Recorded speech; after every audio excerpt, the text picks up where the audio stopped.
Are you gonna bring your camera? Are you gonna bring your mic? I don't think so. Like, realistically, what do we do with that? Well, that's why I'm asking the question, Nate. I'm answering your question with a question. That's not how I was hoping this Like, would go. if we were good at this, we would buy little microphones that we can plug into our phones in case we want to do something like on, out on the road, on the field or whatever. My phone looks.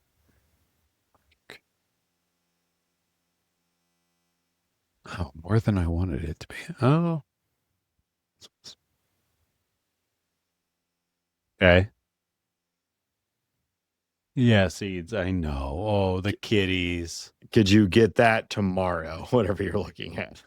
Well, I was just thinking if we ship it to the house. Oh, yeah. Fuckface. Idiot. Wow. 80. Because otherwise, like, we're doing this episode now so we don't record there. Our full mics would be helpful for doing recording back at the house. But do we have any intent on actually doing recording back at the house, I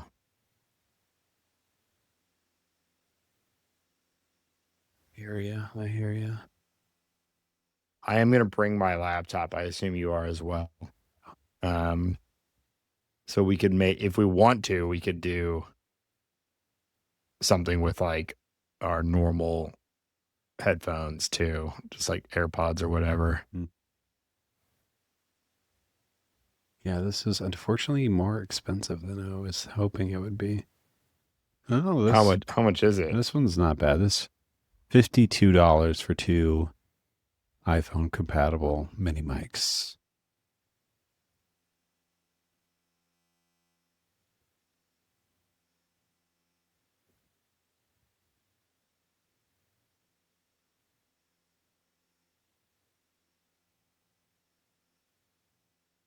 So I'm gonna bring Edie the cat with me. Oh, yeah. I figured we could put a mic on her. Yeah, that's a good idea. Think so? I kind of thought it might be weird, but if you think it's good, I'm gonna do it. We've got a little traction on like the cat talk on the show. Yeah. So I think if you stuff your cat into your suitcase and bring it down to Florida with you, I think only good things can come from that. You think I have to stuff her in? Yeah, you don't want her loose in there. Yeah, I'll talk to her. So we could, through Daddy Bezos, I think we could get something. I'll think about it. I mean, if we want to do like any on the field sort of stuff, or like we've talked about, I don't know. I mean, there's certainly some shenanigans we could do. Yep. Noel was telling me, I was just on a ski trip. Do you remember Nolarado? Of course, I remember Nolarado. He was telling me about a podcast he listened to that was two like buddies who just recorded themselves together for 12 hours. And they just like recorded everything unedited, just put it out as a podcast. He's like, I listened to the entire thing and I hate myself for it. Oh my God. Yeah, that sounds horrible. I'm just saying, I cannot imagine. Could do some guerrilla style recording. Yeah. It would be funny to put out a 12-hour episode. This is just, this is the recording of us watching 3 spring training games all clipped together. Mini Mic Pro latest model. That would be fun for us and those around us, I bet. Yes. Yeah, I mean, so it looks like the point of entry is more like $30, $40. Okay.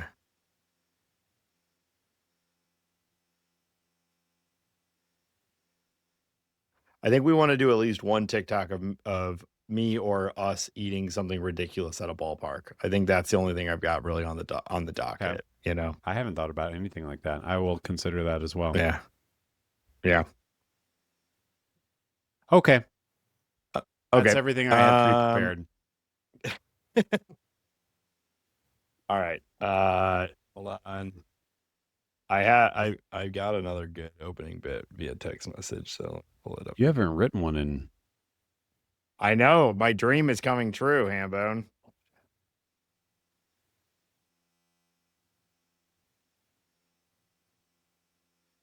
Okay, it's a good one. All right, are you ready? Oh, I sold those extra tickets I bought. I sold them. Oh, did you? Nice. Took a bit of a bath on them, so I'm gonna make you guys buy me a drink. Did you? Yeah. Yeah, that's fine. Yeah. I blame Dustin. Okay, or you for not reading the chat, but we'll say both. How about? Yeah, I was gonna all say right. sorry for taking initiative. Yeah, that's what you get. Don't ever do anything first. All right. I'm surprised you didn't get your at least your money back, but whatever. Not my problem. The Nate Here Heininger we go. story. Yep. All right. Hello, everybody, and welcome back to Talking About Birds, the only Cardinal podcast that, unlike Lars Nootbaar's heels, still has two deformities. My name is Nate Heininger, and I am joined by my co-host, Ben Smorka. That might be my favorite one. That was good. If you have an idea for the opening bit, text or leave us a voicemail at 848-48-BIRDS. And thank you to the anonymous texter who sent that one in. I think I agree, Ben. That one has been making me laugh all day. We've gotten it's been really nice. Thank you to the listeners, both through text message and through the bird score. I got a bit of a backlog. I got some other really good ones too, but that one came in today and it made me laugh so much. I thought I had to get it up. That's great. I'm happy to hear that. But anonymous, really? Show your face. Well, they're too busy hack it. Remember Anonymous, that whole thing? Yeah, they're the internet crusaders. They're saving us from something. From something. Yes. Certainly seems like now would be a great time. I feel like we've also talked about this on this show before. But there's like a whole tranche of files everyone's talking about right now. Wouldn't that be a good thing for sure. Is that like anyway, I want this person who texted me this to find all the secret Epstein files, I guess is what I'm saying. Oh. Okay. And talking about birds is definitely feel very confident we are not in there. I haven't done a Command F, but it would be funny if there was with him, me and Bubba were talking about birds the other day, and we could use the publicity. We could. No such thing. That might not be good publicity. Oh, we'd get us. I was gonna say no such thing as bad publicity, but that one feels like one you don't want to be. We're on. driving clicks. It's a great point. Speaking of driving, Hambone, we got a little trip coming up. We're not. We're actually recording. I guess we're doing some driving. Okay, we're doing some driving. We're actually going to spend, I think, a fair amount of time in a car. But we are, of course, flying there first, wheels up. But I cannot this week we're recording for my Miller Lite. Yeah, because you know me, Nate. Oh yeah, the moment the wheels go up, Miller time. Ben's squeezing down the middle aisle. Where's my Miller Lite? Wheels up.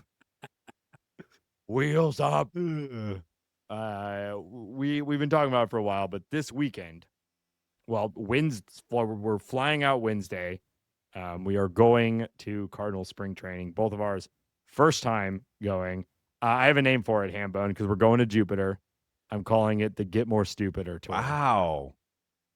Yeah. You're on fire. I know you didn't write the first one, but you're on fire today, Nate. I hate to admit it. 2 for 2. So the Get More Stupider tour is this weekend. We will be seeing the Cardinals 2 away games, one in Sarasota and one in Bradenton, which is outside of Tampa Bay. Then we will be getting in our little car. We will be driving across the state of Florida, where we will be going to Jupiter and spending the whole day there to see a game there and spend some time at your new Roger Dean Stadium. How you feeling about it? I'm very excited. I've been talking about it. Everybody I talk to, they are like, you haven't been like 6 times. Why do you talk about baseball so much? What's wrong with Yeah, you? I know. So yeah, no, obviously super stoked to go to spring training. Very excited to Yeah. see dem boys smacking the balls around. Uh, Very excited that we're not just going to Jupiter. I'm excited that we're going to all these other ballparks and seeing the Cardinals in various situations. I'm looking forward to the food. I'm looking forward to the weather. And dare I say, yeah. Nathan, even the friends. Wow. Yeah, we are being accompanied by a friend of the show, Brandon, who has attended some of our podcast related things. Like he went to one of the blogger day things with us, and also our buddy Dustin, Yep. who we don't see very often. He's driving down from Georgia, and he's hanging out with us too. Yeah. Bringing some peach tea, I hope. I was talking to a buddy this past weekend, and he Wow. got me hip to something that is not far away from where we're staying. And there is a Okay. manatee viewing location. Apparently, there is a new. Yeah, is that your bathroom mirror? That was pretty good. Not as good as your other ones. There is apparently like a nuclear power plant, and the cooling God. water that is like dispersed back into the ocean is where manatees like to hang out. There's no way that's good for those manatees. It's just cooling them. Ooh, Or it just cools the ooh, it reactor. feels so. Yeah, they got layers of blubber to protect them, I suppose. Also, like I feel like manatees are not super smart and not great at self-preservation. But anyways, I think we should go check out the manatees. That sounds wonderful. We actually, we don't have anything planned for Sunday right now. We were talking about going to a non-Cardinal spring training game, but we're both just free all day on Sunday, basically. So maybe not to make our plans on the show, I say we get some coffee, go hang out with the manatees, swing a baseball bat around, and then go home. Okay. Are we bringing a baseball bat to the manatees? We'll figure that part out. I feel like it keeps manatees. What? Manatees. Manatee. I feel like I said it weird. Manatee. Manatee. Manatee. Man. Tea. Peach tea. Yeah. I think we should do that. I think it'd be cute. I think it'd be fun. And I think that, you know, manatees, maybe they're podcast listeners. Maybe we can get some. Oh, yeah. They have, I think, the general vibe and overall energy of a standard podcast. You know how many of our listeners have reached out and be like, I keep getting hit by propeller blades. Like, they're constant. They're like, I'm just floating doing nothing today. What are you doing? John.smith@manatee.net. I'm like, wow, it must be. They have internet access. They do. You know, I mean, what else are they going to do with their time? What did any of us do with our time before the internet? Great question. What else are manatees? Remember when we? I think it's mostly just blubber. They get hit by prop blades. Do they eat? What do they eat? Seaweed? I think whatever floats into their we got to mouth. go check these manatees out so we know more about them, so that we can make more jokes about them. Probably cheeseburgers. Yeah.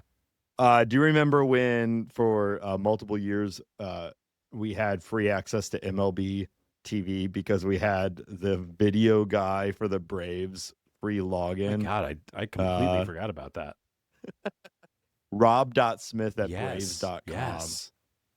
Yeah. Wow. Sorry, Rob. Yeah.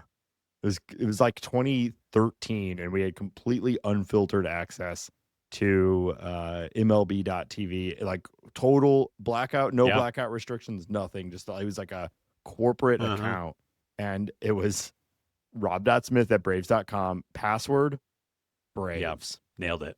Yeah, we gave that thing out to everybody. One time my band played a show in Madison and we needed a place to stay and we didn't have any money, and this guy let us stay at his house. Super chill guy. Totally normal thing to do, to just sleep on someone's floor. And while I was there, learned he was a baseball fan. I was like, I can't give you any money, but I am going to give you this login to Rob.Smith. I completely forgot that ever happened. Yeah. Yeah, it eventually shut down. And then we tried like John.Mazalak@Cardinals.com. We tried like a dozen other Yeah. things, and I assume at some point they figured out that these things were just proliferating around. Because if it got all the way to me in St. Right. Louis and as a Braves guys, there must have been You're hundreds of not people logging running into this thing. hyper deep in the Braves front office circles in the early 2010s. Yeah, I get what you're saying. Yeah. So, but it got to Sure, me sure. somehow. Yeah.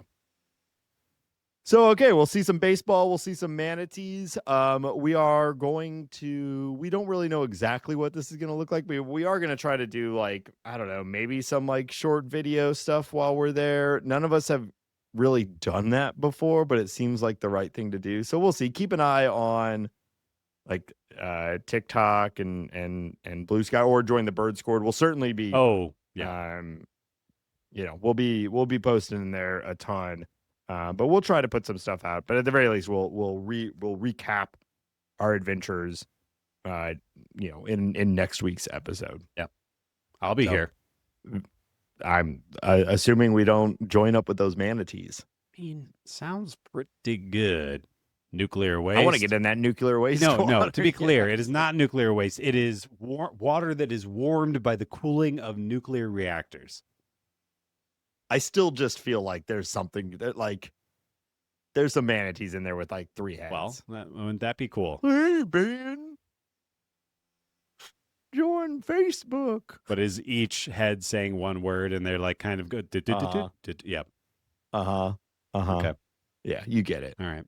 We got a pack show, Hambone. Why don't we you want to talk about the ABS system? So it's all the rage right now. Baseball has finally adopted a version of robo-umps. Everyone knows it. If you're listening to the show, you're probably aware, but there's basically a challenge system now. The pitcher, the catcher, or the hitter can all challenge. The teams have 2 challenges. If you win, you retain your challenge. If you are wrong, you lose it. I know all of this. Pretty straightforward, pretty fast. I will say I'm happy about it. I have long called for robo-umps, and I think that this is probably a happy middle ground that I suspect will just be the case for a very long time. Yeah. I think I've said it a lot. My long-term preference is just like a automated ball strike zone thing.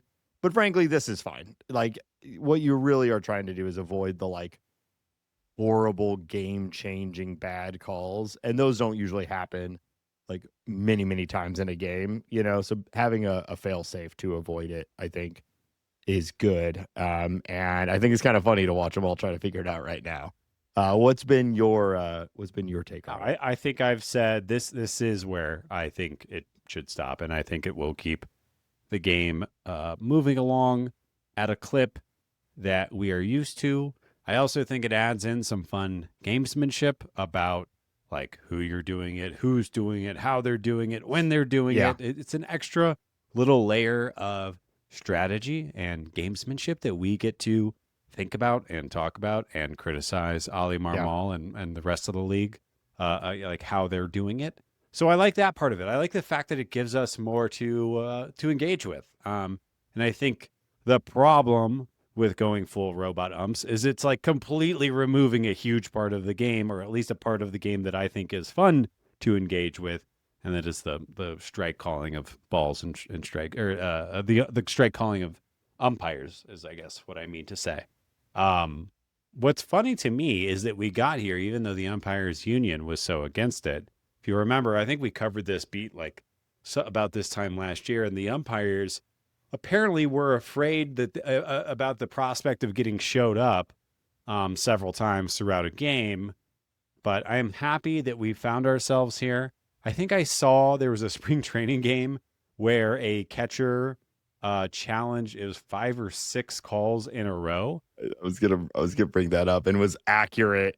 Like, I mean, you can only do that because you can only be wrong twice. So they got, I think it was either 5 or 6 accurate, correct challenges. So the umpire was wrong, and then got a got a cheer from the crowd when you got one right without a challenge, similar to the way that a pitcher gets cheered when they've thrown like 9 balls in a row and they finally throw a strike.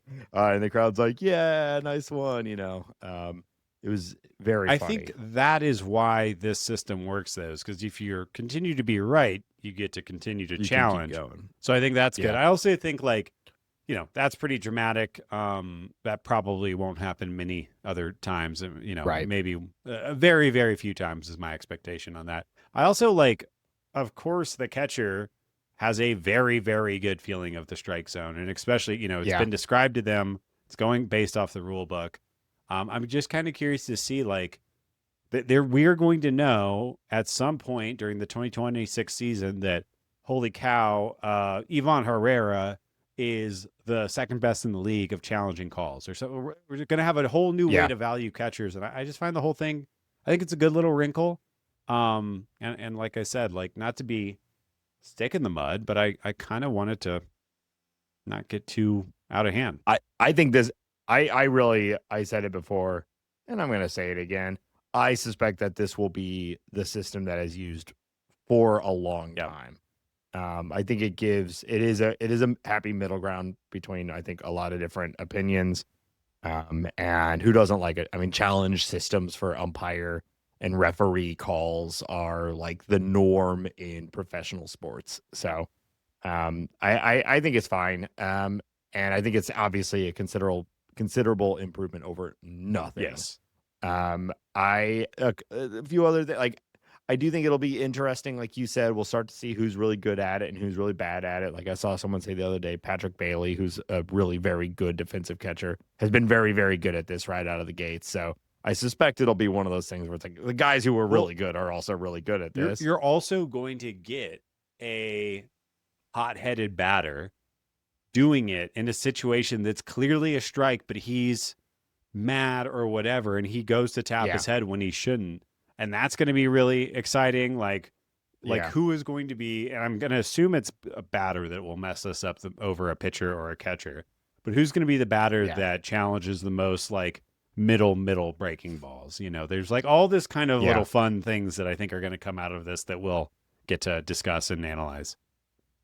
One thing that was interesting to me too, and maybe this is just my own lack of understanding, but I was kind of surprised that ABS was calling a strike if it even just barely touches the box. It is any what contact. And I think we had something that was called a ball that was like a 1/10 of an inch out of it's it was challenged by it was challenged by the batter. And it was overruled because it was called a strike, and then they challenged it and it was changed to a ball because there was like a 1/10 of an inch between the manufactured strike zone and the pitch, which just I guess that makes the most sense, like from a consistency standpoint. If you start doing like a third of the ball or whatever, it starts to get clunky. So I'm fine with it. I was just a little surprised that it was getting that detailed down to the 1/10 of an inch. Well, I kind of would have thought it would be sort of like replay where they're like too close to call. We side with the umpire. I do think, but no, that's not the case. I do think that there is going to be some goofiness, like with like are pitchers going to start throwing a big breaking ball that breaks into the top of the zone when, like, for most of baseball history, that has not been called a strike because it looks like a missed pitch. But if you do that on purpose and you have a robot to back you up, are people going to start throwing high changeup that drops down into the batter's into the strike zone? Or are they going to be throwing curveballs like that?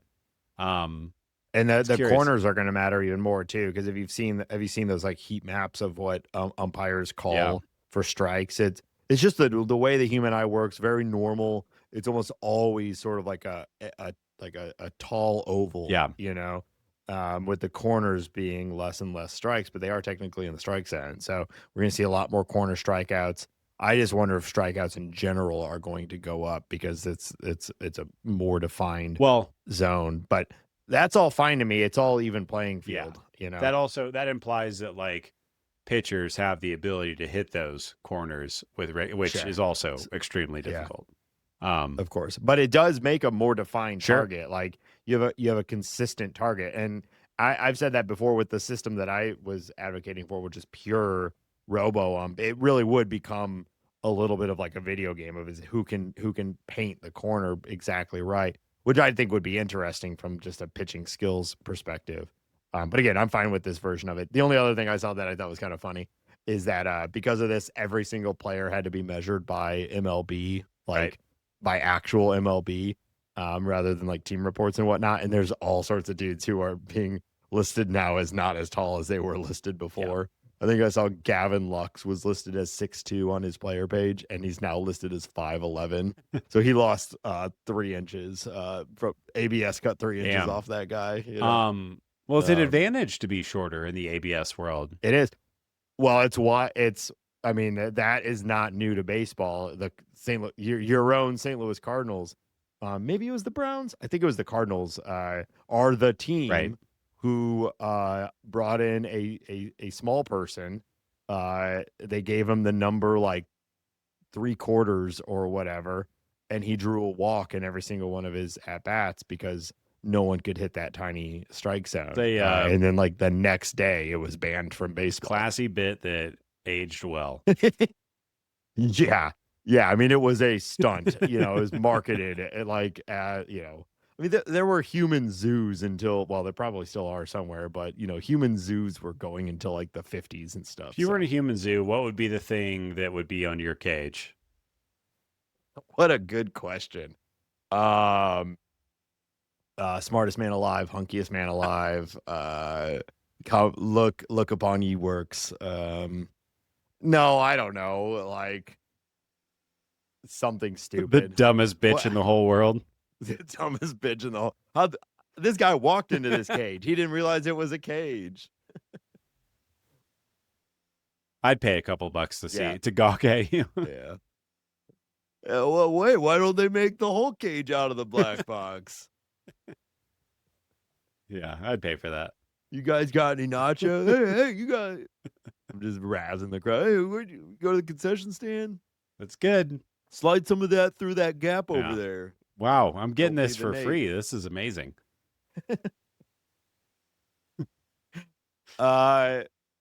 Should we talk about actual Cardinal news Let's now? pop that hood, baby. Yeah. So, I guess let's start with the extension of Oli Marmol. Least surprising news of the offseason to me so far. They had basically already been saying that this was coming. Just the specifics and the terms and whatnot were what was in question. I think we all knew just by Chaim Bloom choosing to keep Marmol going into this year, as well as some of the things he had said, strongly implied that they wanted to extend him to give him some comfort and reliability in the role. And we've talked a ton about Oli Marmol. I'm fine with it. I will be glad to see Oli Marmol as the manager, hopefully on it with a good St. Louis Cardinal team. Like, I want to see what that looks like, full of players that he helped like grow. That said, it is also important to remind everyone that these contracts basically mean nothing. Like, he can be fired at any time. Yes, it's comfort that he has the job for the next 3 years, but it doesn't mean that they can't just cut him. So, if anything happens or the performance is under expectations or whatever, he could still go. So your Yachty dreams, can still live on. Yeah. Yeah, I don't know if I don't even really care about that part. Like, who cares? Yeah. It's I think it's more really just means that like Chaim Bloom likes the way that Oli Marmol is receiving his emails and information and the stuff that he uploads to his iPad. They're speaking. He won't respond to any of my emails. Do you have his email? Oli.marmol@cardinals.com. Right, Oliver. Yeah, it means that they're speaking the same language, which we pretty much knew, like when Chaim Bloom came in originally, like 2 years ago. That they are new school. They're like close to the same age. They speak the same baseball language. And yeah, like a lot of people don't like Oli Marmol. I don't really understand that. We've talked about it though. He is his whole background. Well, his background is he's a really bad baseball player, good enough to be a pro, but bad baseball player. Yeah. But very quickly Same. pivoted. Oh, yeah, very quickly pivoted into becoming a coach and a good manager and a good baseball mind.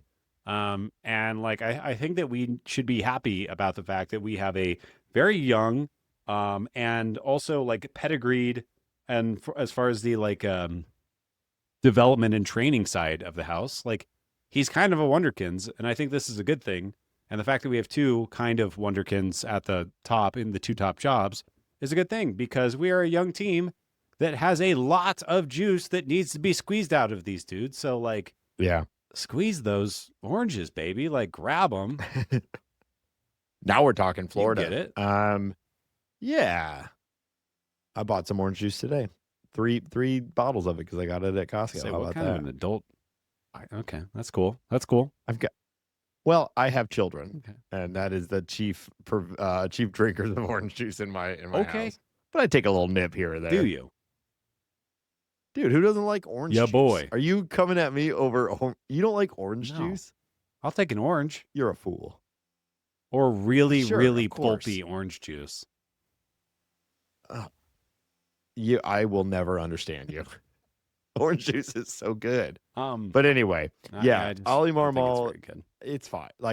I'm now I'm thinking about orange creamsicles. You like a creamsicle? Now you're speaking my language. Hell yeah, we should get a creamsicle in Florida. Okay, write that down.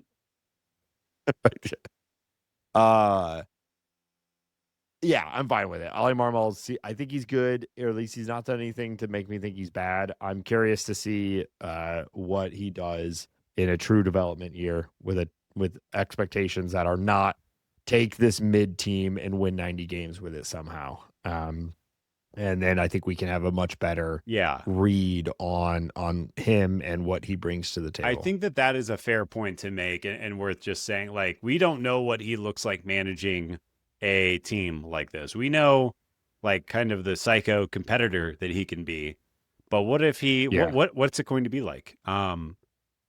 Huge question. And I think he's going to be good at it. I think I'm looking forward to it. I have no issue.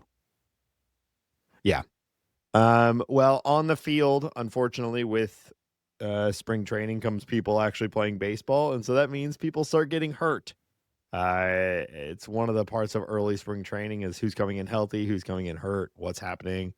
We do have a little bit of injury news. We talked about Brandon Crawford, Brandon Clark 2 weeks ago. But there's a little bit more going on. Ben, you want to run us through some of this? Did you watch the Team USA? We were recording on Tuesday. Did you watch the Team USA versus Giants game today?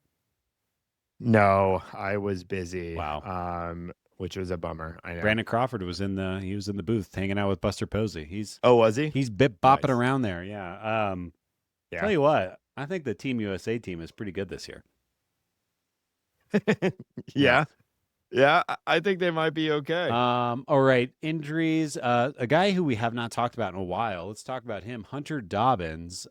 He has a torn right ACL. The status is Dobbins is able to pitch, but is being held out of agility drills right now. He underwent testing on his right knee recently, and the results are what the Cardinals expected. The team is still mapping out the next steps of Dobbins' rehab. So no real timeline, but I thought it was worth bringing up Hunter Dobbins because I'm pretty excited about Hunter Dobbins as far as him and Dickie Fitz and Michael McGreevy and Andre Palante and whoever else you want to throw in there. There's kind of this group of 4s and 5s or whatever. I kind of think if any of them pops, Hunter Dobbins might be the one that I would put some money on, but obviously he's dealing with an injury right now. And the Cardinals are absolutely motivated to slow play that as much as humanly possible. Yeah, there's literally no reason to rush him. You hear torn ACL. Ooh, you certainly think that's a bad one. Yeah. The fact that they're we'll see, is surprising to me. I think my initial reaction to that was all right, see you in July. Dobbins, but I guess as a pitcher it's a little bit different. But still, I assume that barring a miracle, or it's not that bad because we don't have a ton of information just yet. To me, this means he's probably not opening the season in the rotation. No, I would say he's 100% not opening the season in the rotation. Yeah. But I'm excited to see this guy pitch. Yeah. In a Cardinals uniform. Riley O'Brien, we've talked about him a couple of times. He suffered an injury while throwing a bullpen about 2 weeks ago. He's got a calf strain. He's no longer playing in the WBC. If Korea makes it through the first round or so, he may appear. So it's, again, a huge question mark, but it's nothing I think that we really need to be concerned with. And I feel like we're going to say this 1,000 times this season. You know, it doesn't really matter when he comes back. Love to see him come back and be effective, but I'm fine if that's in a month or 3.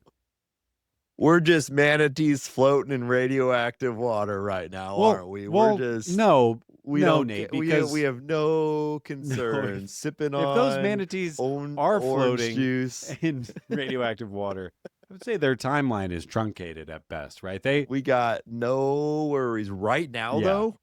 Right now, there's no good. ticking clock. That water is warm, or maybe it was cool, whichever you said. And do you not understand how these work? Nuclear reactor gets hot, right? They bring in water to cool it. It's glowing green. Press that water back into the ocean, having been warmed. I've got a similar system here at my desk. I'm water cooled all the time. I'm just saying that whatever. Mean you drink water and then you piss it out later? Sure. Yeah, I got a little water bottle right here. Where did I put it? Here it is. Dumbass. I'm just saying that water is passing through a nuclear facility. Well, presumably it's passing through these manatees too, right? They're probably drinking some, and it's probably going right through them.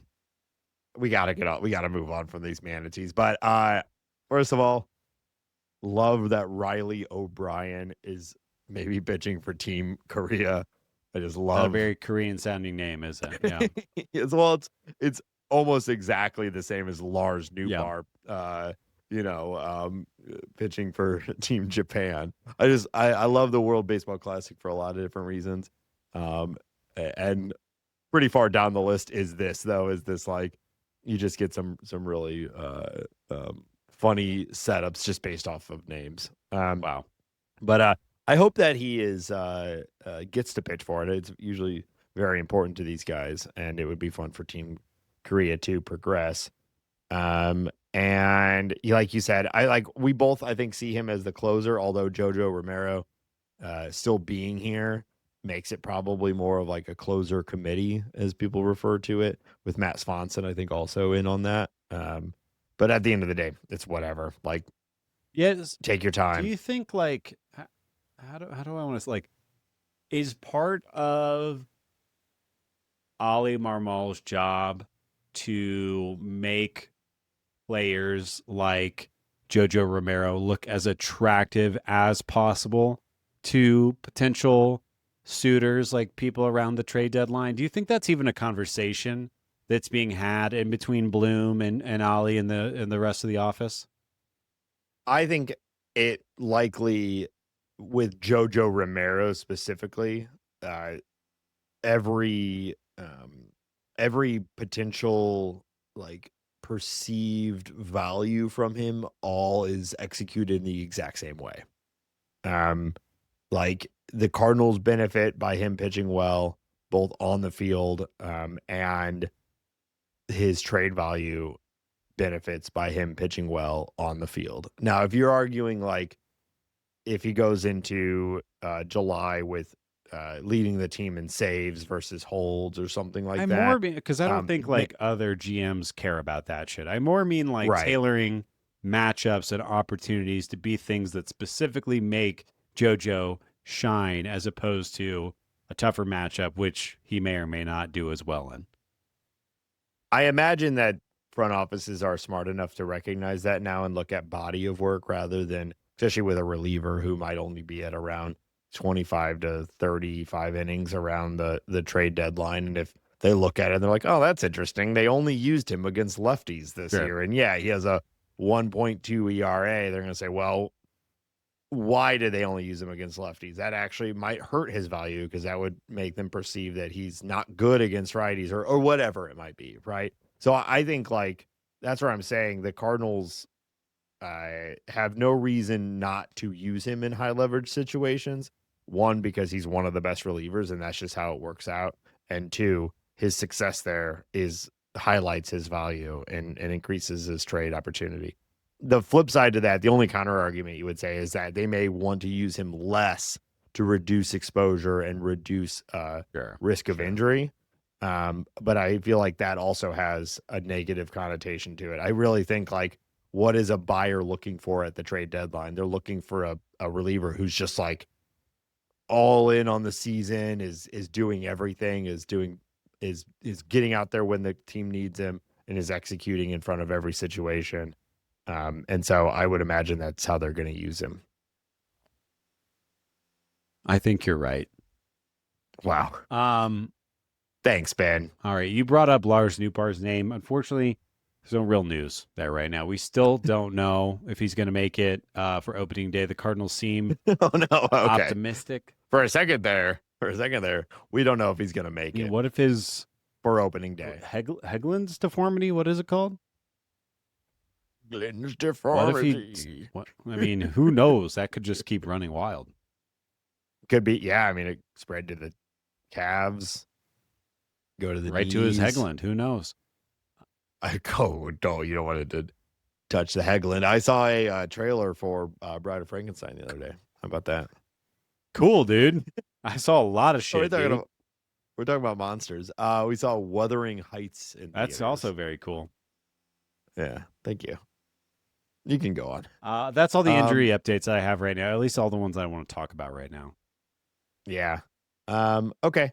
Well, why don't we get into more positive news, like what's happening on the field that has been interesting. We're several weeks into spring training at this point. We're starting to get some bulk behind these numbers. We're starting to see some storylines develop.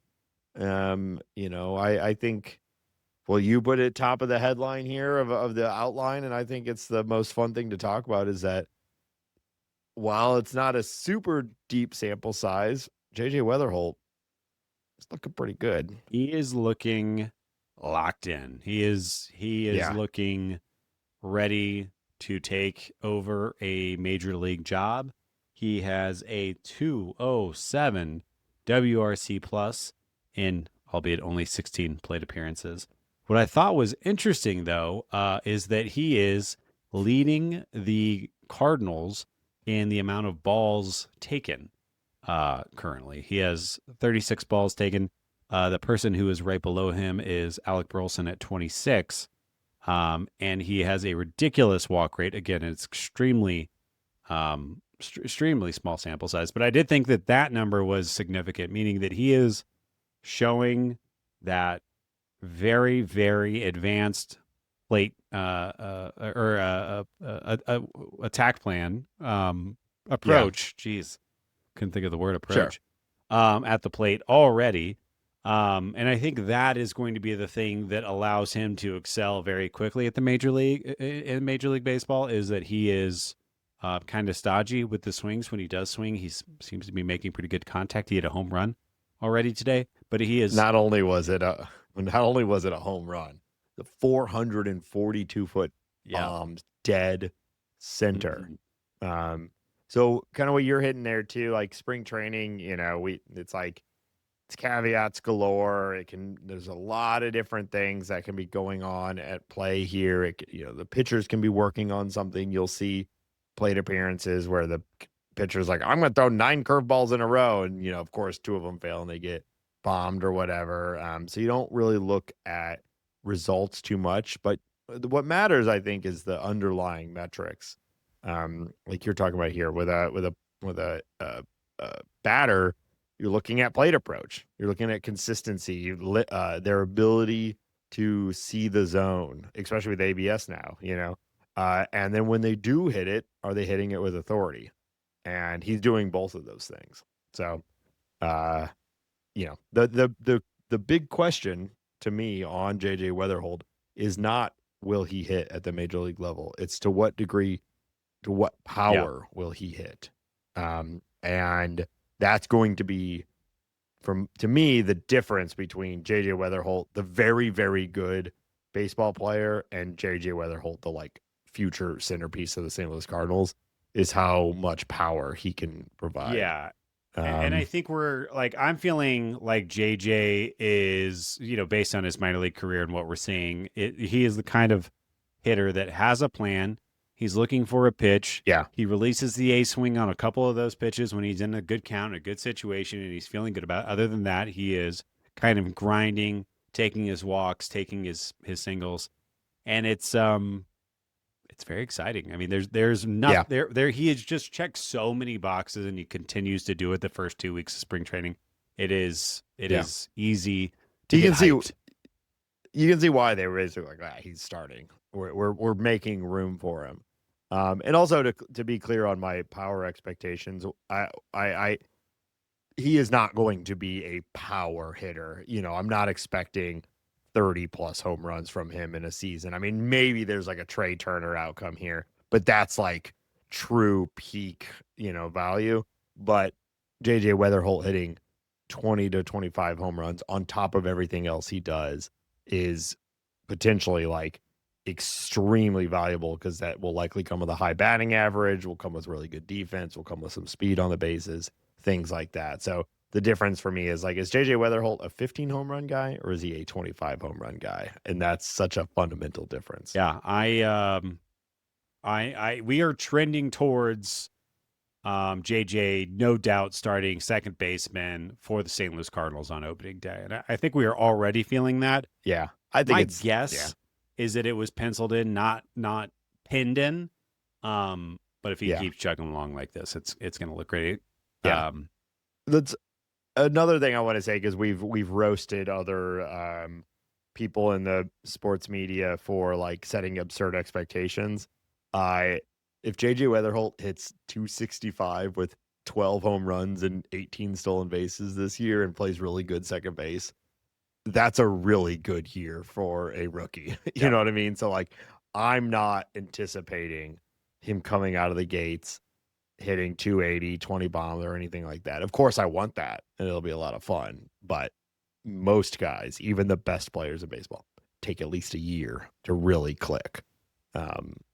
So right now, that's why we look at those skills. Like, what is he doing? And then hopefully it all comes together. I think the only thing I'm really concerned about is that he gets to the majors and he starts facing real tough pitching consistently and gets overmatched. But he's doing all the things so far against the competition that he's been allowed to play against. It would make you think he's going to excel, and it makes you think that his ceiling is, his floor is pretty high with this approach and his style. Well, he's excelled at every level, which the Cardinals have not had a prospect do for a while now. So, but the most likely thing is that he is mediocre at best in April, March, April, May, etc. And like, that's fine. That's exactly why, he's getting the starting job. They don't need him to. We talked about that with Ben Clemens, right?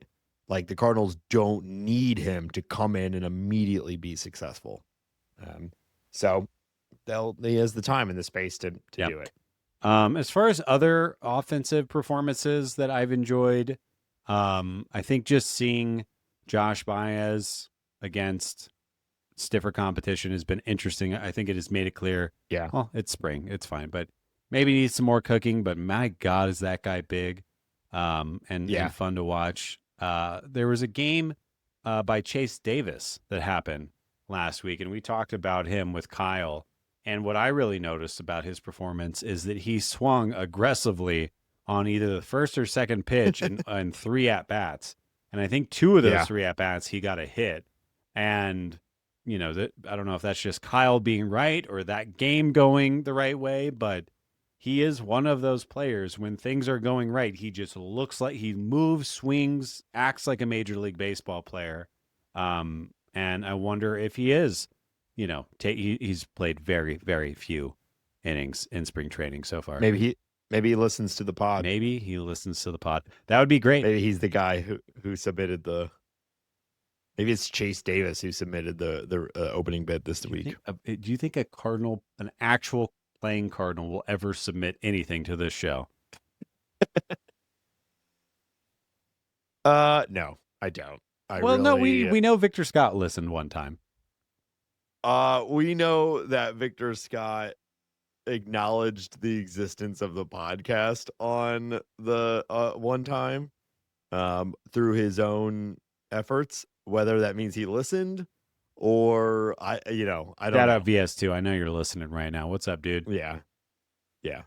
All right. That's a great Let's point. get into some of the pitching.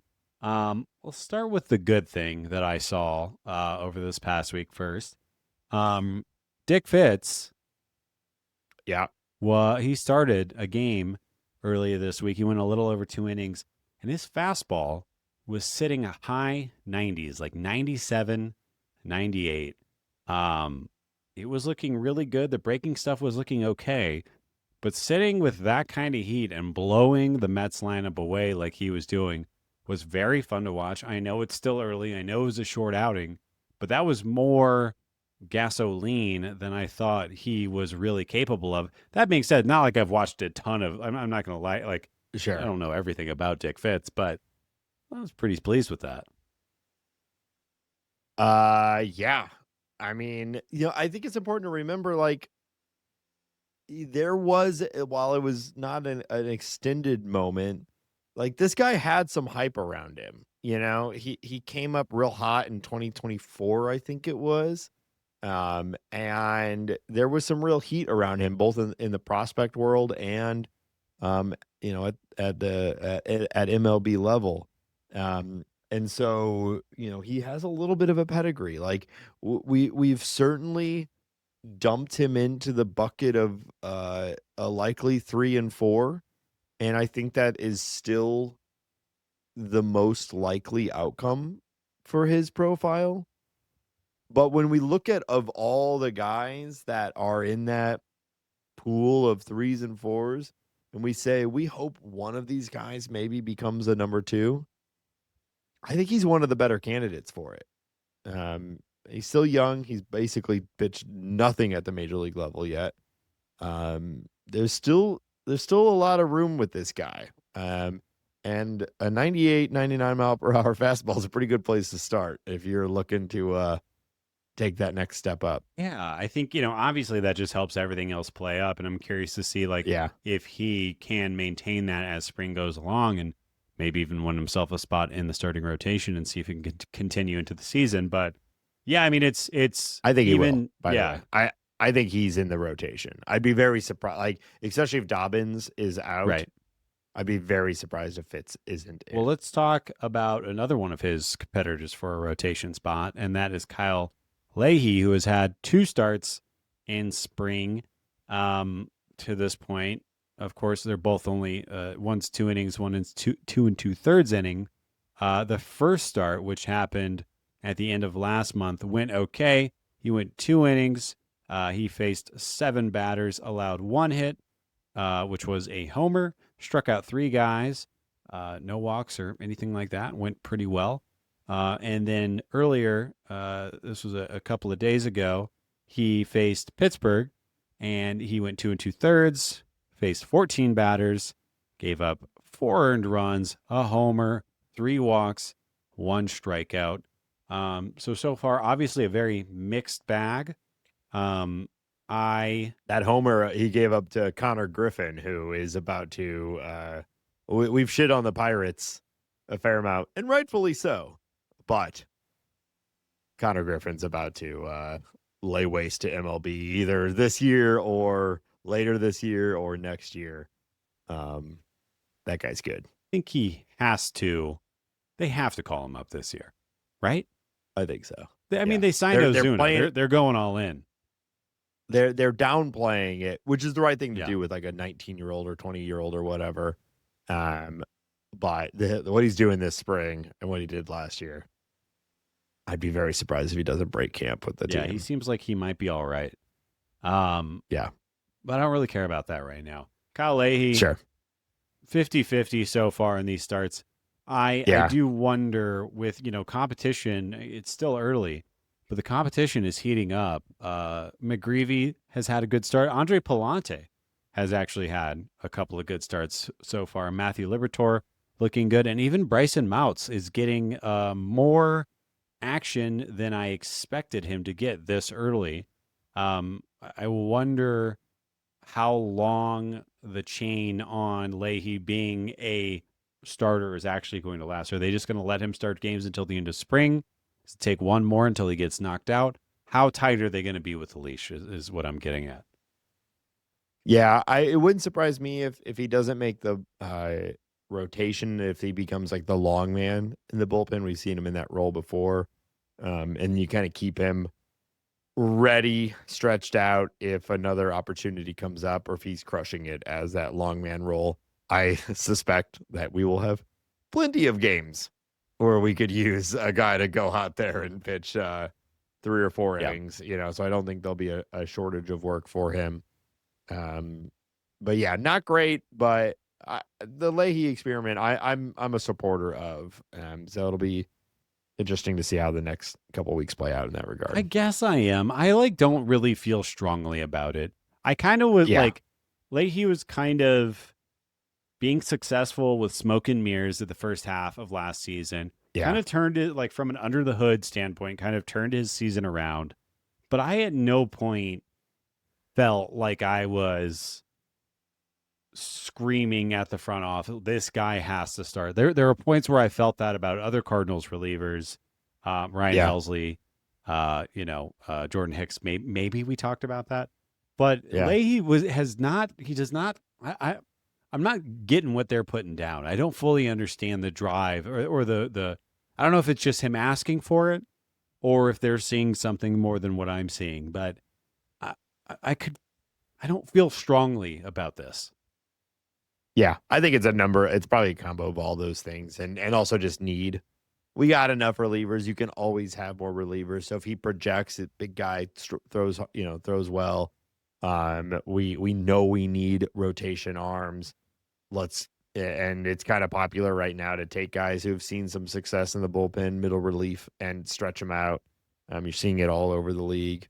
I think maybe they saw something similar with Leahy. And there's like, well, we know we need 5 starters, and we arguably have 0. At least when this was being discussed at the middle of last year. And so like, let's throw this dart. We can find these innings in the bullpen elsewhere. Let's see what he can do. Yeah, it's fine. It's fine. I'm not crying about it. Liberatore makes his next start the day before this podcast comes out, and then Dustin May makes his first Cardinals start the day this show releases, and we'll be able to witness that, Nate, against the Pirates. Yes, can't wait to see that hair clash with that red hat. But we'll get to see him. We'll get to see. I'm very curious just to see what kind of velo he's throwing. I think that's the only thing I'm really going to pay attention to in this first game is he throwing like upper 90s? Is it moving? And does he explode? I guess those two things. Yeah. Is he healthy? Yeah. Does he just everything look good? Is he pitching without reserve? Right. All of these things. It's one of the biggest wild cards this year. It could be Dustin May could be absolutely nothing for the St. Louis Cardinals this year, and that will be fine, but disappointing. There'll be a footnote. It could also be a really well executed plan by the new front office that resulted in, I think it's obviously the plan is to trade him if he gets good, and that's what we want. And so, he could end up being a good part of the season, a fun part of the early season, a surprise, and then return the Cardinals some good future assets. Yep. Or he wins the Cy Young. You can't trade the Cy Young award winner away, Nate. You got to keep him. You got to retain him and keep pushing. It's a mutual option, isn't it? After 2026, it must be because they always are. I'm pretty sure it's a mutual option because we said that there is virtually no outcome that results in both sides saying, "Let's run this back." Yeah, I would bet everything that I have in my possession that he will not sign back. Yeah.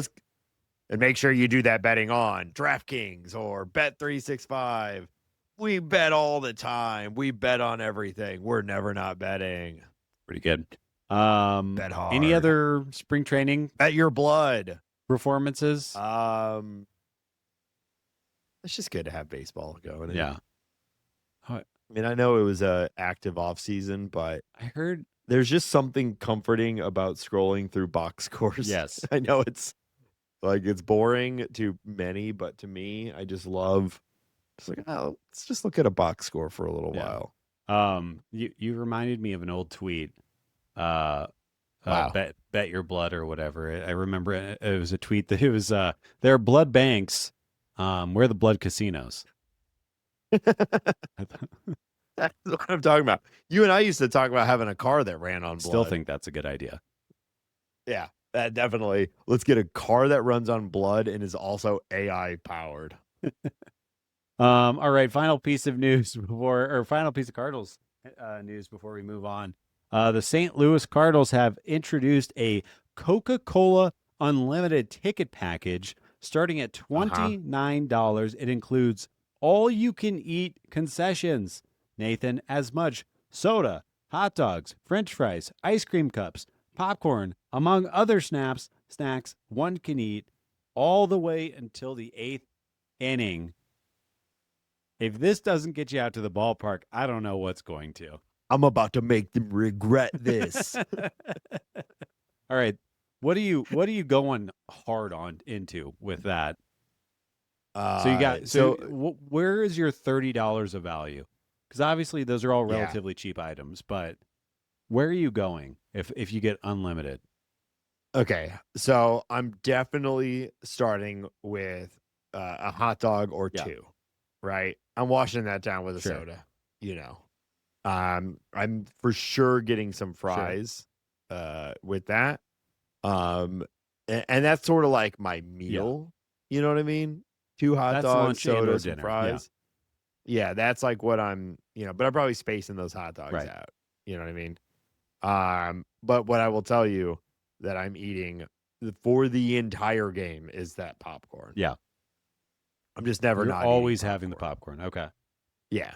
Yeah. And then I'm dipping into the other stuff as I need, but I'm just eating popcorn the whole. I just love popcorn. I had some at Alamo the other night. I think I'm going. Not that you asked. I think I'm going the 8x8x8, and by that I mean a hot dog and an ice cream cup per inning. Yeah, you're cut off at 8. Well, that's your. Hold on. You're going crazy here. That's your normal. That's what you normally do. So what's your you have unlimited access? Right. No, I failed to mention I'm getting at least one ice cream cup for sure. Probably end of game sort of thing. I think I'm doing a hot dog, plain hot dog, vanilla chocolate, and I'm dipping that dog into the cream. Into the cream? I guess that could be. I would do vanilla though. Okay. I don't think chocolate ice cream on a hot dog would be very good. You don't think it would be, but you don't know. So maybe you should shut in this world, I have access to whatever, so it doesn't matter. You know what? I'm dipping those fries in that cream. That's actually a better idea. I do wonder how long this is going to last because I feel like, I know some St. Louisans, and I feel like we could do some dirty work on this deal. Well, I know some of the freaks in the Birds Court have already acquired these tickets, so we'll see how this goes. I don't think I knew that. I must have missed that. If you partake in this, I am curious of the quality. Maybe send us a photo or just hit us up or call us or something. I'd be very curious of the quality of these unlimited $29 items. Yeah, it's basically like they're paying you. I mean, these things cost them pennies, so no matter what, they're coming out on top. But pretty good value as far as these things go, right? That hot dog's even it's going to cost you like $10 otherwise. So, I'm certain that these tickets are going to do well. I'm thinking about it. My kids, all they want to do, the only reason they want to go to the ballpark is to have the snacks, which I get. I was the same way, in many ways, still am. But it's I'm not spending $60 on 3 hot dogs or whatever. get a job. You Pay know what I mean? $60 for unlimited hot dogs for 2, though. Let's go. But well, and the game, so to be real for a moment, like there is like I think this is good, and I'm glad the Cardinals are doing price adjusted things given the current circumstances between the quality of the team and everything else that's going on right now, making it like affordable for someone to go to a game and have like a really good time, I think is good. And I hope that this is successful, and I hope that they prioritize other things that allow people to go to games and get to enjoy the aspects of going to a game and not feel like, holy shit, like this was my week's pay to bring my family to this game and get a hot dog and a soda, So I think it's good. I'm glad that they're doing this. Yeah, agreed. Hopefully they execute it well, because there is a nightmare version of this that is like people climbing over each other to get to the tray of hot dogs that comes out once every 3 hours, or once every like 10 come out an hour or whatever. So I hope they execute it well. Don't be stingy. Don't be stingy. Big promise here. Agreed. Big promise here. All right, Nate, that's all the Cardinals-y stuff I got right now. All right. Well, before we move into some league news and continue our coverage of the NL Central, we want to remind everyone that this show is listener supported by listeners like you, and listeners like Vicky and Tony, who have just joined our Patreon. If you want to be like those two, consider joining our Patreon at patreon.com/talkingaboutbirds. It's a great way to show your support directly to the show and to the time and effort that we put in to bring it to you every single week. There are a lot of different tiers. If you caught us on Jake's Viva Alberto show, we went into great detail about the Bill DeWitt tier. But won't go too far into that again now, but check it out. Patreon.com/talkingaboutbirds. Patrons of any level get access to our private Discord. That is the Bird Scored. We talk about it a lot on the show at this point. It's a great place to be. It's a great place to talk to other Cardinal fans, and kind of cut through the noise of the shitty social media experience that exists right now. So check it out. Thank you to everyone who has done that. If you want to support the show in other ways, consider leaving a review on your favorite podcast platform. If you're using Apple Podcasts, you can leave a review with stars and write something. So you can be like, and Ben, you and I wonder if maybe you wrote this. Lousy Husband wrote, knowledgeable and finny. Oh, so little swing and a miss there on finny. I don't know. Maybe they think we're fish. Oh, like we are with Finn. Yeah. Could be. I guess I have been with Finn before. I've been with a Finn.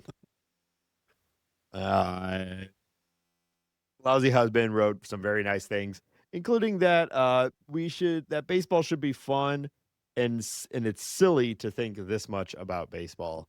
And I agree. It was actually a nice little encapsulation of the show. So thank you to Lousy Husband.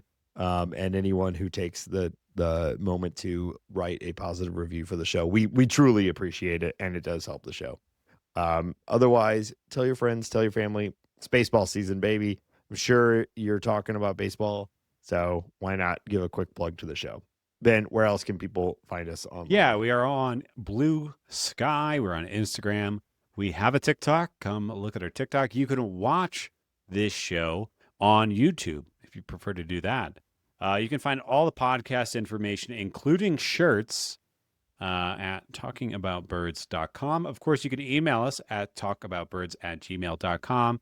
And as always, you can call us and leave a voicemail, or send us a text message, or send us photos of the food that you eat when the season comes around, because I'm curious of the quality of the hot dogs, to 848-48-BIRDS. That's 848-482-4737.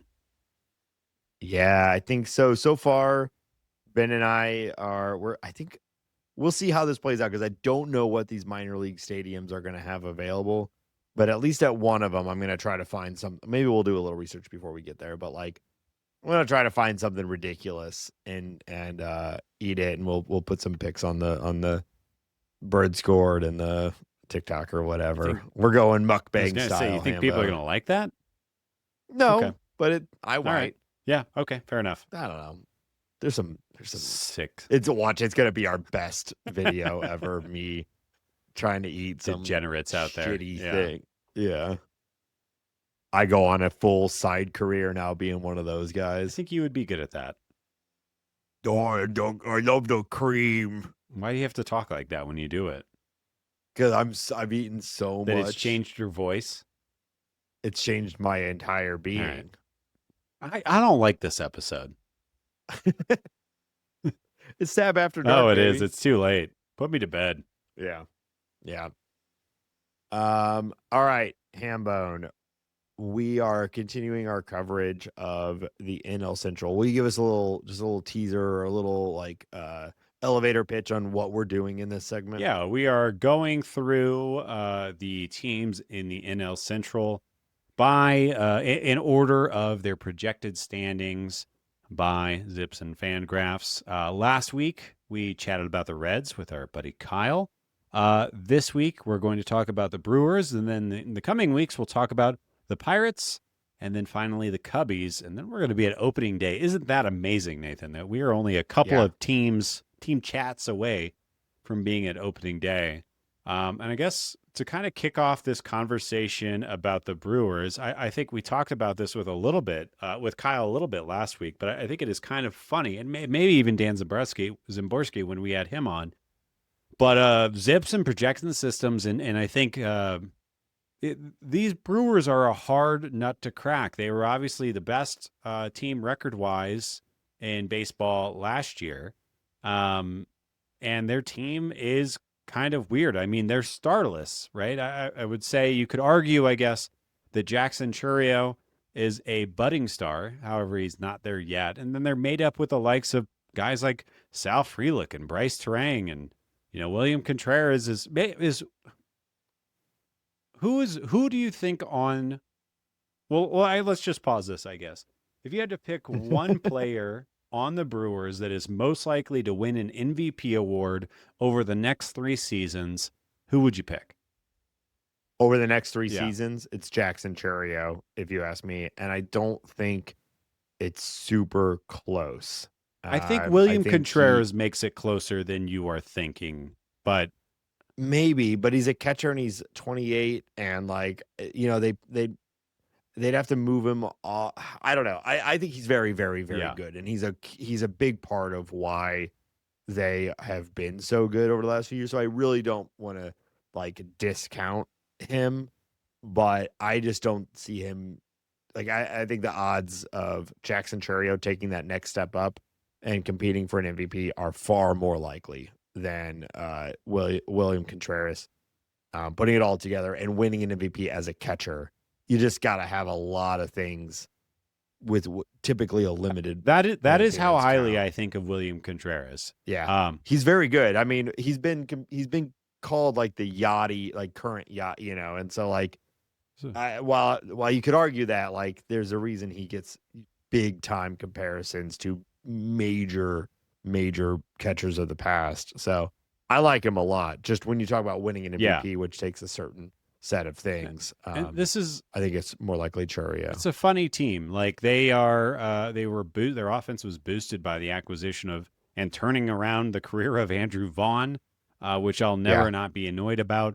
Christian Yelich is going to be 34 this season. He's the one that you didn't mention when you're talking about stars. Yelich I know he's getting older and he's had all of his various injuries and whatnot, but he's won an MVP. He is the star on the team, even if he's not necessarily performing like it anymore. He has name recognition, but he hasn't been a star level player since. Yeah, he was pretty good last year. What did he? I know he's mostly DHing. It was not as good as I remember. Yeah, he's a fine player. They would much rather have him than not have him, but he is not moving the needle a ton. But they've made interesting acquisitions. Like I said, Andrew Vaughn, Joey Ortiz has become a good part of their team. And I think their pitching is really what kind of stands out and kind of goes under the radar. They figured out how to make Quinn Priester, a former Pittsburgh Pirates prospect, a good player. They just acquired Kyle Harrison from the Boston Red Sox, who was formerly of the Giants. I think that acquisition is going to work out annoyingly well. Brandon Woodford is going to be healthy probably all season, assuming, well, he's healthy now going into the season. We'll leave it there. And then they acquired in a massive trade where they sent out, sorry, they acquired Brandon Sproat, one of the top prospects in the Mets system, for their former ace, whose name I'm forgetting right now, Freddie Peralta, who was nasty. Continues to be nasty, I suppose. He's still around. But I think their pitching is going to be. I will be very surprised if their position player group can do exactly what they did last year. Yeah. I will not be surprised if their rotation takes a nice step forward and looks really, really good all year. Jacob Mizorowski is another name I hadn't said yet. Yeah, it's like everyone on their rotation has either upside or consistency, except for maybe Chad Patrick, who is currently listed on their rotation. I'm not the biggest fan of him, but Jacob Mizorowski, Logan Henderson, Kyle Harrison. Harrison hasn't put it together anywhere else. He was with the Red Sox and then the Giants and now the Brewers, and he has not been able to show. Giants, Red Sox, Brewers. Okay. Yeah, you're right. Giants, Red Sox, Brewers. And he's not been able to have the command necessary to turn that like crazy strikeout stuff into real value.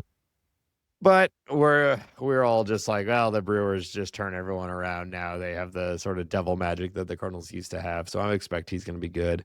And don't sleep on the bullpen. It's pretty much always awesome. They continue to trade from their bullpen to get assets and continue to develop great players in their bullpen. Abner Uribe, Trevor McGill, Jared Koenig, Aaron Ashby, Angel Zerpa. Like it just keeps going. Like all these guys are good. And even on the offense, like, I think Churio, he's still only 22 and he's had back-to-back 2020 seasons.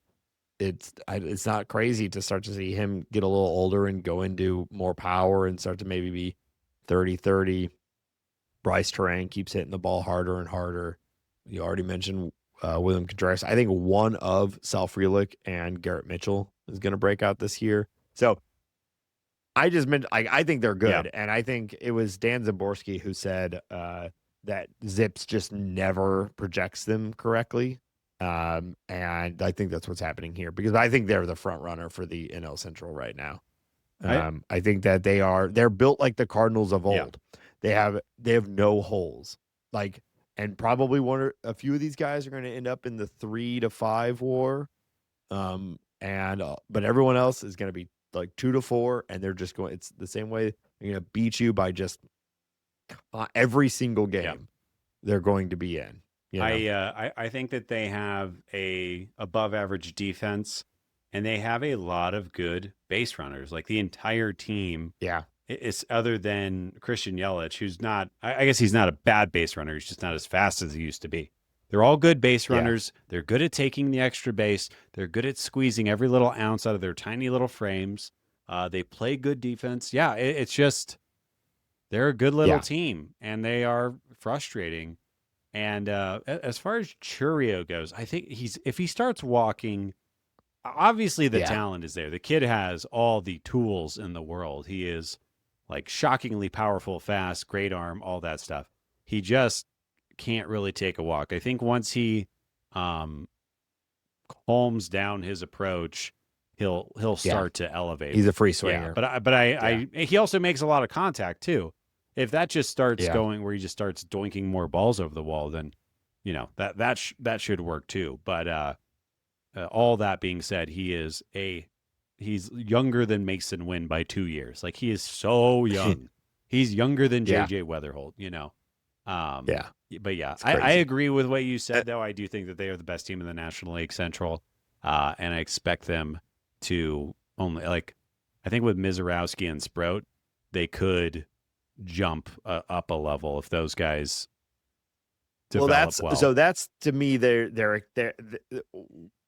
I think their offense is going to be like league average to above league average, with a 90th percentile outcome of like much better than that. Their rotation, though, we just like talked very nicely about it. Like it is still this is where they could have their problems if all of these guys that they're projecting to have healthy seasons, step up seasons, bounce back seasons, if half of them don't do that, like Brandon Sprout is a top prospect, but he's not been particularly effective at the major league level yet. Kyle Harrison was a top prospect, but has not been good at the major league level yet. Logan Henderson, people really like, hasn't really done it yet. So Mizorowski, all the tools in the world. Can he stay healthy? Can he do it consistently? Even Brandon Woodruff, coming back from injury, looked great last year, but he's not a young guy anymore. He's had some major injuries. Like, that's the path to the Brewers being bad. They traded Freddie Peralta. While we both really liked that as a long-term franchise move, it made them worse for 2026. And there is a possibility that their rotation collapses and some of these young guys across their whole team don't succeed. And I think that's probably where Zips is coming in and saying, like, there's a lot of question marks about this team. And I think there's probably some bias from all of us that are like, they'll figure it out. Yeah. They always figure it out. And maybe this won't be the year where they figure it out. And I do think the Cubs, the Reds, and the Pirates, so we like to laugh at them, all have a chance, like in the infinite run of this 2026. There's an outcome where the Brewers are in the basement with the Cardinals because their starting rotation collapses. There is no super team in this division.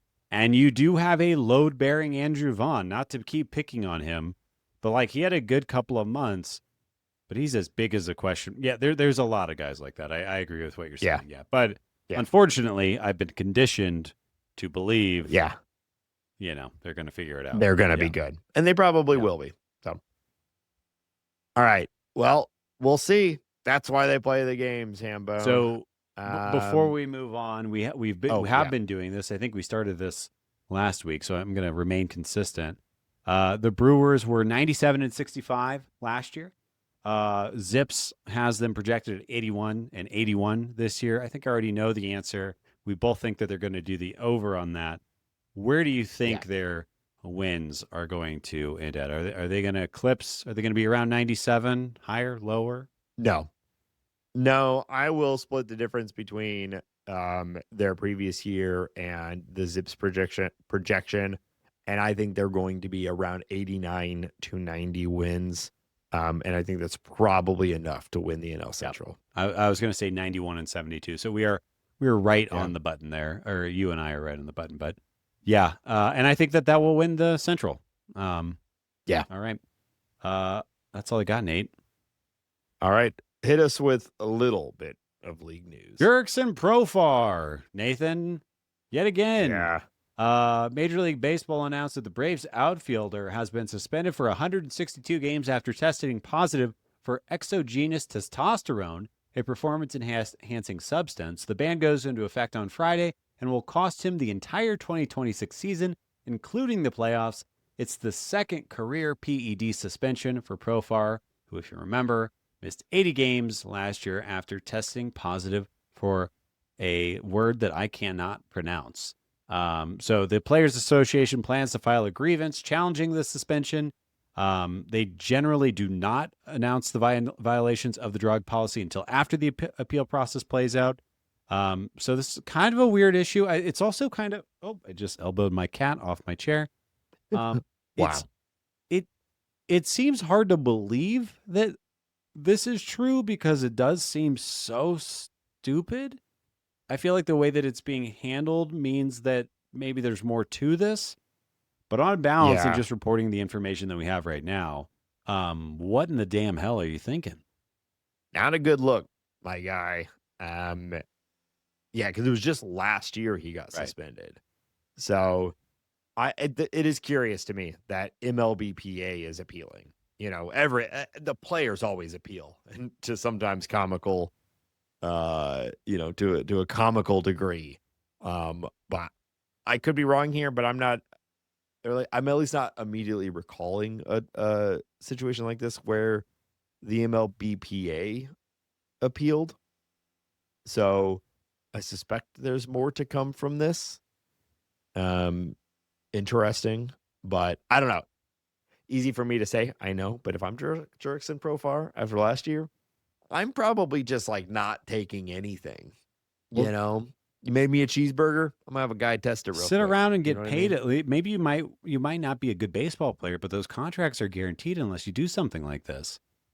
Yeah, he's in year 2 of a $42 million contract with the Braves. Yeah, last year's suspension And cost him also, $6 million. Nate Heininger traded for him in one of his dynasty leagues in this offseason. This is a real blow. Well, I think that was kind of a dumb move. Well, it was, sort of a mid for mid trade. It was like more of a roster balancing thing, but still, I don't want to lose him. Wow. Nobody cares about that. All right, let's move on. The Blue Jays have officially announced that they have re-signed Max Scherzer to a 1-year contract.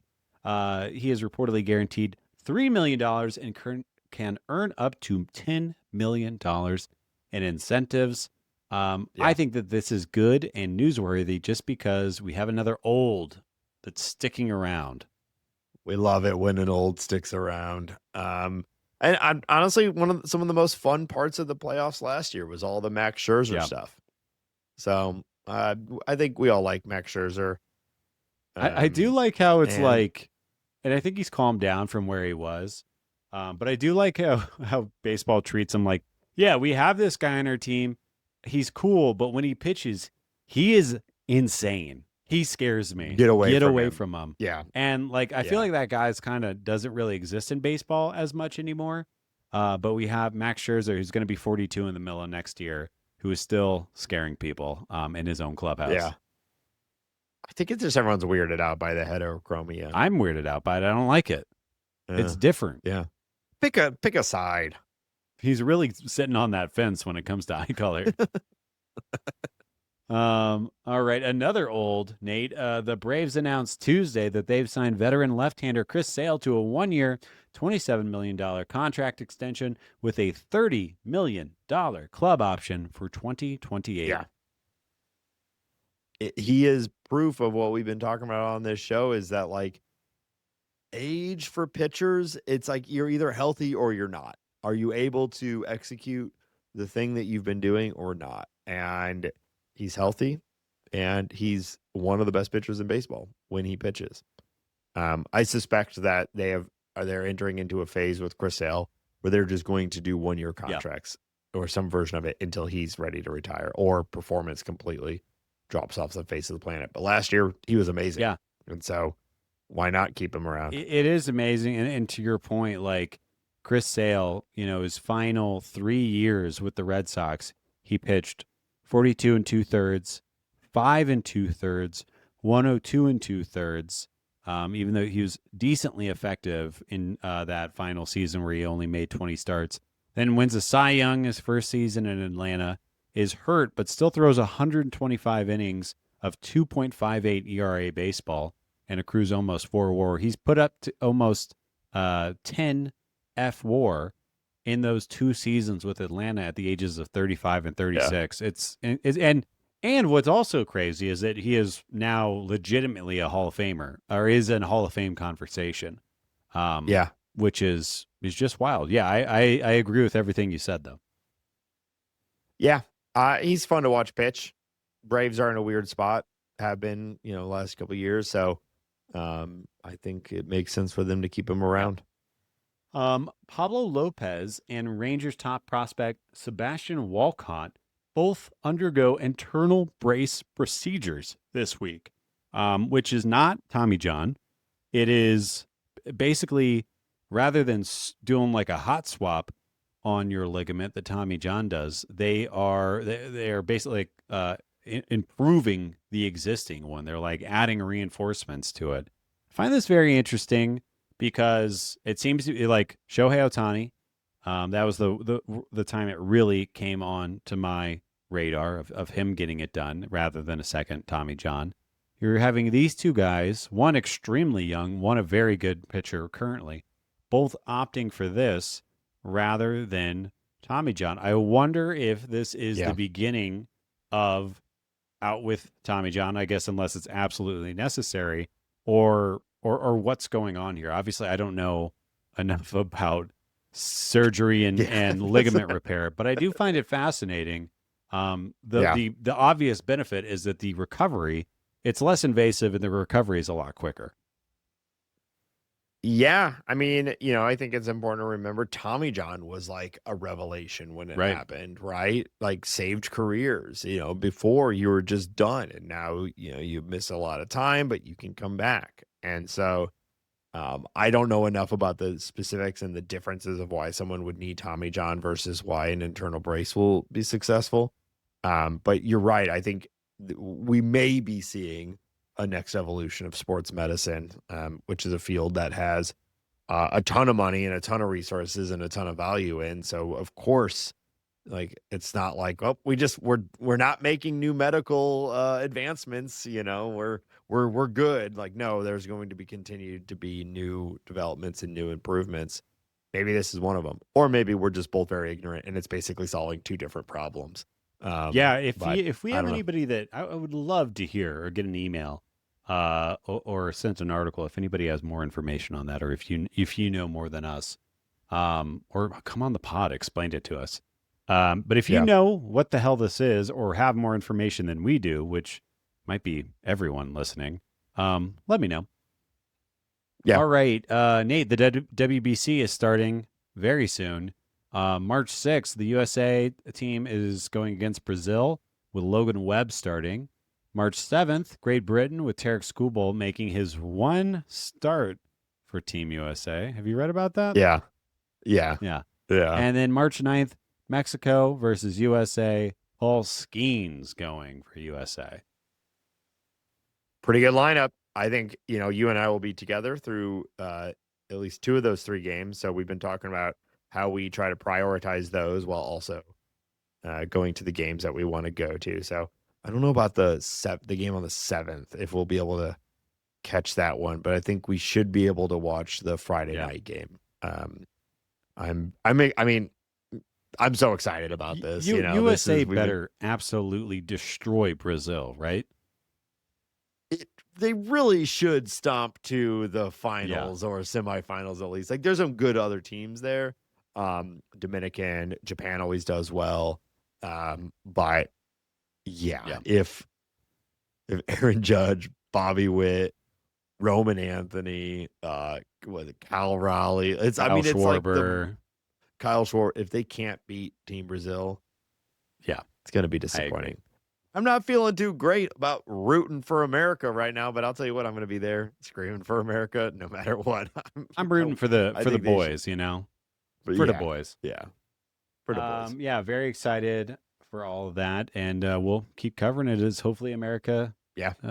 trounces these teams and wins. All right, Nate, that's all I got for Yep. league news.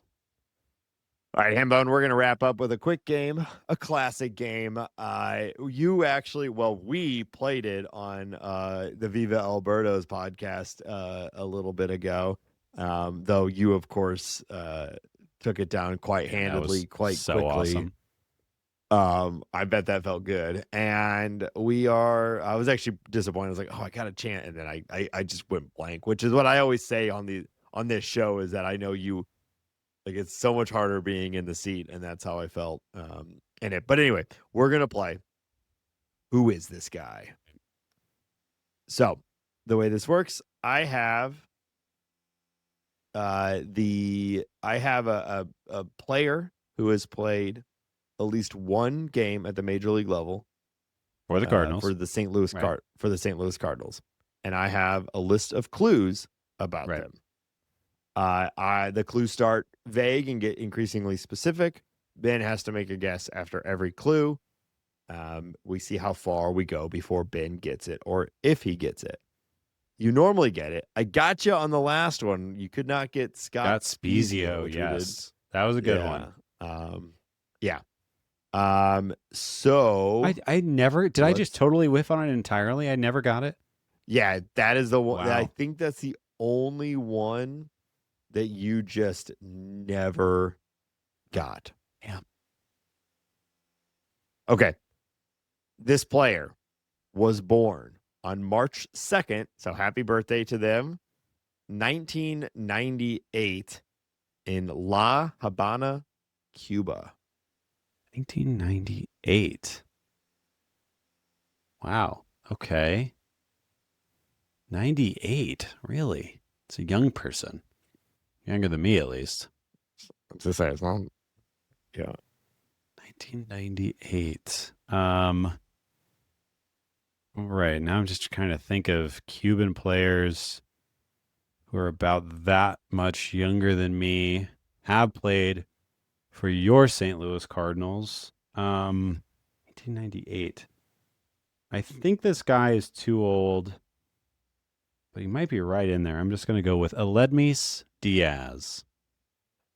No. Good guess. I think he's older. I think he's older as older well. than- Yeah. Yeah. Yeah. But no.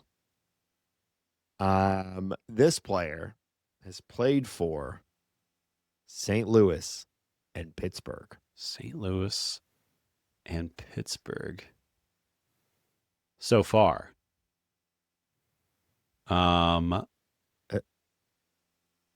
St. Louis and Pittsburgh, because my mind goes to Johan Oviedo, but he just got traded, but he hasn't played with that new team yet, which I think is the Red Sox, unless something else happened.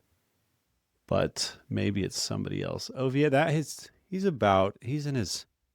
Yeah, I'm going to say Johan Oviedo. Hambone, you got it. Let's Two go. guesses. I thought I'd maybe trick you with that by not including the Red Sox because that doesn't qualify for the way I don't do it unless we've done major league teams. Because I thought STL in Pittsburgh is a narrow pipeline. Yeah. You know, I think it's the Red Cuban Sox. part of it is what, because not a ton of Cuban players of recent memory for the Cardinals. Yeah. Yeah. So you got it, Johan Oviedo. The other facts, here you go. In 2023, he threw a complete game shutout and also led the NL in hit by pitch. I think I Now, definitely I forgot didn't about expect that one. to. Yeah. Yeah, I didn't expect you to get it off the facts, but the intent there was to clue you in that it was a pitcher. After that, it was August 2nd, 2022. He was traded by St. Louis Cardinals with Malcolm Nunez. Remember him? He was a little slugger, right? Yeah. Can you remember who they got for Johan Oviedo? August 2nd, after the trade deadline. It's a key part. Is it here. Richie Palacios? No. Nope. I will put you in the headspace. The Cardinals were making a surprise run at the playoffs because of Albert Pujols. Is it J.A. Happ? No, they did acquire a pitcher who would not even be able to, because it was after the trade deadline. Yeah. They acquired a pitcher who would not be able to join them in the playoffs if they made it. No, I don't remember. Jose Quintana. Oh, yeah. I remember him being on the Pirates. Yeah. I kind of remember him being on the Cardinals. He was good. Well, and then everyone wanted them to re-sign him, and they didn't. And he's pretty much been bad. He's had some moments. They also got Chris Stratton. Oh, yeah. Played a minor role with the Cardinals for a I few remember. years. Yep. And then final was he was traded traded by the Pirates to the Red Sox for just Nixon Garcia as part of a package, and is expected to be the fifth man in the Red Sox rotation this year. Still have a little bit of faith in Johan Oviedo. It would not surprise only me 28. if he puts it together. He is he's sort of a sleeper target right now. If you're in fantasy baseball, a lot of hype on him. There's a reason why the Red Sox went and got him. Just Nixon Garcia, not a perfect prospect, but is still a pretty good prospect. So they paid for him. we'll see. A lot of people have been dreaming on Oviedo for a while now. But I mean, having think Bayo and Oviedo as your 4-5, it's a lot to dream on. It's not the worst place to be. Yeah, and they have Connolly early. I don't know how much you've looked at him, but he's very, very good, and he's probably not even getting a rotation spot. Terrible so name. You can start to see. Yeah, you can see why the Red Sox traded like 8 pitchers, and they still have a logjam in their rotation. Yeah. All right, that's going to do it for this week's episode. Thank you, everybody, for listening. Wish us luck down in Florida on the Get More Stupider tour. We'll be back next week reporting on it. One more plug for the Patreon, and one more plug. We are about to launch the Fantasy Baseball League. If that's something you're interested in, there's still a little bit of time and probably a little bit more space. So if you're in the Bird Scored and haven't expressed interest in it yet, join the channel. If you're not and want to join, get in quickly because those spots are filling up. We're going to start real soon. So that's at patreon.com/talkingaboutbirds, or you can find all of our links at talkingaboutbirds.com. So thank you again, everybody, for listening. As always, we'll be back next week. And until next week, go Cardinals. Go Birds. All right.